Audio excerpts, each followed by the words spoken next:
So next, the crucial component of sales management. How do you manage your sales? There are many parameters that we'll be talking about going forward. Let me give you an overall view of what sales management is all about. Sales management is something which a CEO cannot think of forgetting even at his dreams or even when he is sleeping. The reason is he needs to understand the clarity as how sales are happening. There are various parameters that will be involved when we go ahead in detail to understand what sales management is all about.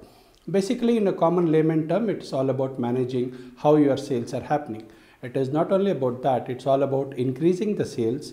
And the second component that you need to understand is whenever there is an increase in sales, it will also increase various other prices and the strategy components.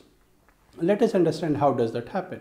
For example, if you say I'm going to do sales of X amount, now you need to understand that X amount also has something called in the back end. Now, what all there is in the back end? That is the cost of manufacturing, the cost of advertisement, all those things, because you just can't keep on increasing your sales on an Excel sheet because they keep changing the moment you change it in any of the row or column. It does not happen in ground reality. So you will also have to keep in mind when you are expanding for a new zone, or even if you are starting up or even writing your idea validation, you need to understand how much of sales is required and how much of sales do you can support it at the back end. For example, you can say that I'm going to have grocery deliveries of 100 a day. Fair enough.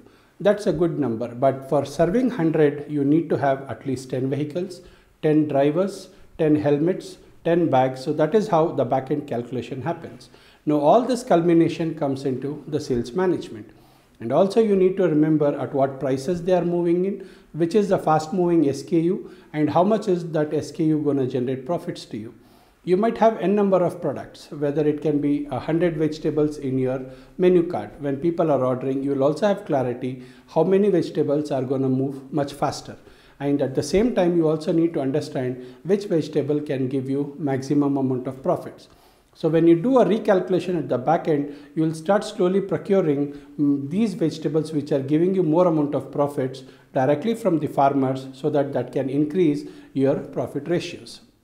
What happens here is in a sales management, it will be directly correlated with from where you are procuring your goods. Now, all these components are what we are going to discuss in the next coming videos, wherein we are going to have a deep dive to understand what is the umbrella called sales management and what all spokes go into that umbrella. Hope you have got it clear. Thank you.